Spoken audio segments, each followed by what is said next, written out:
investigação de consciente, discorra sobre cada um deles. E aí, quem respondeu?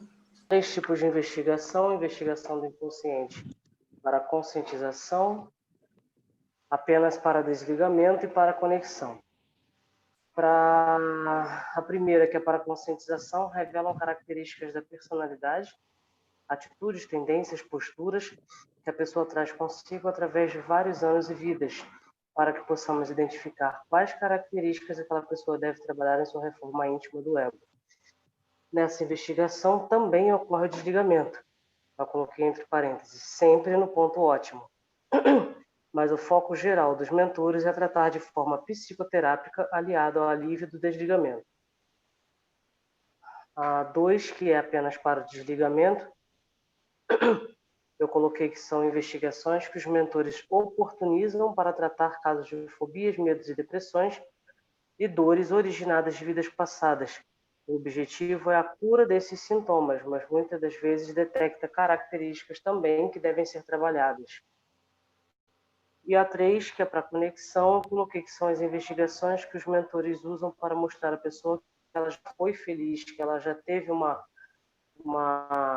característica positiva, né? O lado bom do que ela já viveu, do que ela já passou. Muitas das vezes que ela já foi útil para a sociedade, como o próprio texto coloca, a fim de que ela resgate dentro dela e se conecte com esse lado, deixando depressão, vícios, drogas, e se sintonize com o que é bom nesse momento da vida que ela está passando. A primeiro, para conscientização, revelando características da personalidade, tendências de sentimento, atitudes e postura que a pessoa vem apresentando para dar a pista para a reforma do ego. É assim, arrumar aquilo que não está bom, né? que não é muito legal. A segunda, apenas para desligamento, é para casos de fobia, transtorno de pânico, depressões severas, resistentes aos tratamentos e dores físicas crônicas. E a terceira, para conexão, para lembrar que já foi feliz, que já foi útil, para levantar a pessoa, né? Já que se ela estiver muito para baixo, olha, você já foi assim e dá para ser de novo. Eu entendi assim. Ok. Então, tem 3 tipos ou 3 objetivos.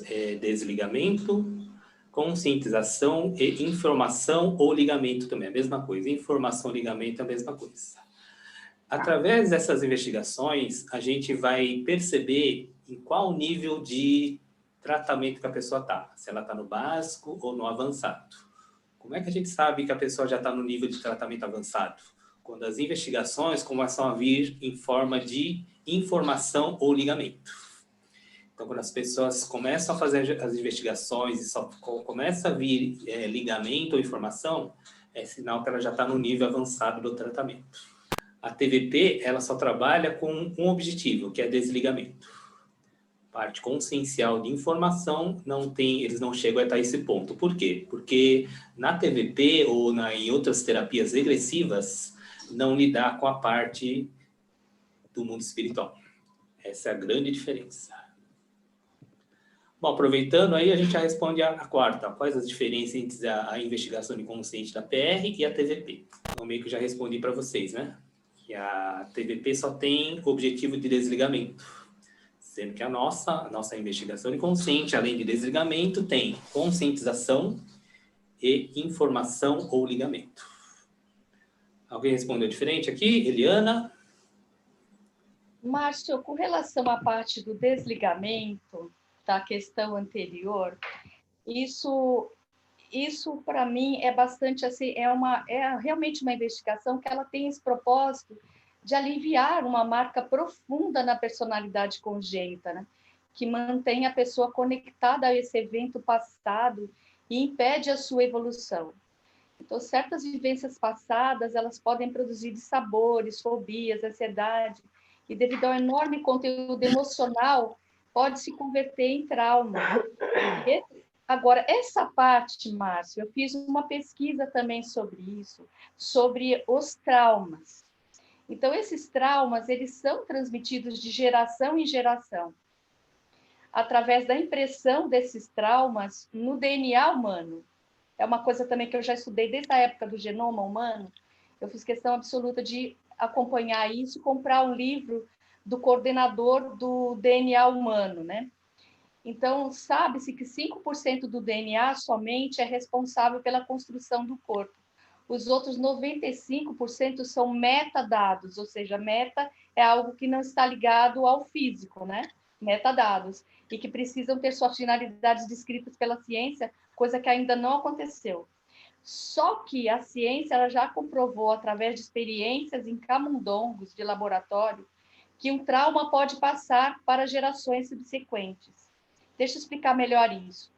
Foi uma experiência realizada pelos cientistas de uma universidade, da Emory University School of Medicine, localizada lá em Atlanta, na Geórgia, nos Estados Unidos, e ela foi descrita na revista Nature Neuroscience, que é uma revista muito conceituada. Nada é publicado na Nature se não tiver realmente muita comprovação.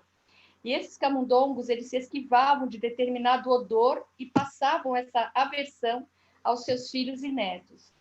Esses animais, eles foram treinados a temer o cheiro de flor de laranjeira, pois quando esse cheiro era detectado pelo olfato dos ratos, uma barra contendo um atrativo comestível dava um choque nos camundongos.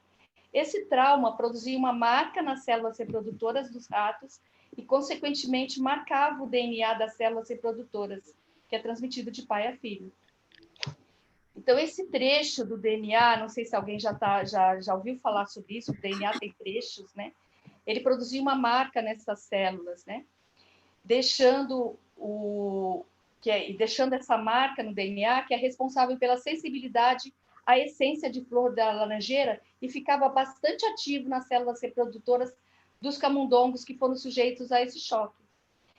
A prole, então, descendente, os filhos e netos, demonstraram hipersensibilidade a essa flor de laranjeira e se esquivavam da barra energizada quando emitiam choque associado a esse odor. Isso aconteceu mesmo que os filhos e os netos dos camundongos traumatizados nunca tivessem sido submetidos ao choque traumatizante. O que isso me ensinou, Márcio? Se acontece com o camundongo, com o mamífero, o mesmo deve acontecer com os humanos.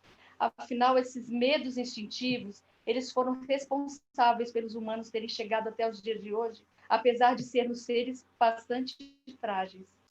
Mesmo que a investigação do inconsciente mostre fatos, emoções, sentimentos, posturas, vivências de outras vidas dos nossos ancestrais, não invalidam a psicoterapia reencarnacionista. Afinal, quem somos nós, além da soma de todos aqueles que nos precederam na linhagem humana? Como uma prova de atletismo, as provas de revezamento, que são divididas em 4 etapas de 100 e 400 metros, cada equipe de atletas é composta por 4 corredores que ocupam uma raia de pista de atletismo, e ao fim de cada percurso, cada um dos atletas tem uma área que é destinada para a troca de posse do bastão, que é um instrumento utilizado para validar a troca do competidor que está ativo na prova, aquele que está vivendo a prova naquele momento. Daí o nome de passagem de bastão. A equipe vencedora, obviamente, é aquela que completa o ciclo da prova em menor tempo e sem deixar cair o bastão entre os ciclos. Fica nítido que uma prova bem-sucedida só é possível se os seres que estão fazendo parte dela, através de vidas subsequentes, souberem trabalhar em conjunto, sincronizados, fazendo sua parte com qualidade e tomando muito cuidado no momento de passar o bastão. Assim é a nossa vida, uma passagem de bastão entre seres que viveram em épocas distintas, não contada em metros, mas em centenas de milhares de anos, com atletas se revezando vida após vida, mas comportando-se como um só espírito nas raias da existência. Ver esse telão, sentir as sensações das raias da vida percorrida por cada atleta, nos faz ver onde cada um da equipe caiu, se machucou, deixou o bastão cair, esqueceu-se de passar o bastão adequadamente, ou então fugiu da raia, ou sofreu uma rasteira, tropeçou, trapaceou. Essa é uma investigação que tem o efeito de desligá-lo dos aparentes fracassos, desligá-lo das punções de morte, aquelas responsáveis pelo isolamento, depressão, procrastinação, destruição, agressividade, entre outros. O desligamento visa impulsioná-lo ao acerto, pois a prova ainda não terminou. Os mentores, com sua sabedoria, promovem o desligamento do fato doloroso no ponto ótimo, onde se ouve os conselhos dos mentores para que se promova o efeito benéfico do tratamento psicoterápico, livre das marcas ou do pseudo-fracasso do passado, pois tudo é aprendizado. O ser humano experimenta um grande alívio. A investigação do inconsciente apenas para desligamento são as investigações que os mentores priorizam: eliminação de fobias, transtornos de pânico, depressões severas e dores crônicas, quando essas são originárias em outras vidas. É isso que eu concluí, Márcio. Então, Eliana, você percebeu a semelhança entre DNA, consciente, inconsciente, na questão dos 95%, dos 5%? Percebi perfeitamente, ou seja, a ciência ela sabe uma parte, mas o todo é só a parte espiritual que sabe. Então, a gente consegue ir pela ciência e pela lógica até um pedaço, mas o restante é tudo espiritual, né? Esses metadados, ninguém sabe o que é, ninguém sabe o que contém, né? E por que contém. É o tal do arquivo, né? É onde está arquivado. Por algum motivo isso está arquivado. Por que está arquivado? Ninguém sabe, mas para fazer uso, com certeza é, né? Na natureza nada existe, não 95% que possa ser jogado fora, desprezado, né? É isso. Percebeu, Eliana, que ciência e espiritualidade não podem andar separadas, tem que andar juntas, sempre. Tem que andar junto. Tem que Uma andar junto. respeitando a outra, sempre. Tem que ser sempre assim. E a gente vai chegar nesse ponto Sempre. um dia, se Deus quiser. Eliana, uma sugestão para você. Por que tu não escreve um livro sobre investigação inconsciente? Eu acho que eu vou escrever sim, Márcio. Eu tenho muita informação. E uma das coisas que eu acho interessante, eu tenho informação não porque eu presto atenção às vezes, sabe? Eu presto atenção, inclusive, em sonhos. Sonho é uma das formas do mentor levar você no seu inconsciente. Porque no sonho você vê o seu inconsciente, né? Então, eu tenho várias coisas que eu escrevo. E eu acho que é bom para todos nós, se eu puder dar uma dica, cada um de nós, toda vez que acorda, que lembra de um sonho, deve registrar esse sonho. Porque esse sonho contém coisas preciosas, que agora, só e somente só agora, eu consigo entender, graças a essa canalização do Dr. Mauro Kiewicz, eu consigo interpretar aqueles sonhos que eu fiz questão de registrar há muitos e muitos anos. Eu sempre registrei meus sonhos. Eu gosto de registrar, principalmente quando são sonhos impactantes e que não tem absolutamente nenhum tipo de ligação com aquilo que eu vivi no dia a dia, porque as imagens, as cores, as formas, o conteúdo é muito diverso daquilo que a gente vive no mundo comum. Então, por serem sonhos assim, eu sempre os registrei, mas eu não sabia interpretar. Agora, com essa terapia de regressão, psicoterapia de regressão, do Dr. Mauro Kiewicz, eu consigo interpretar. E eu sugiro que cada um faça esse registro.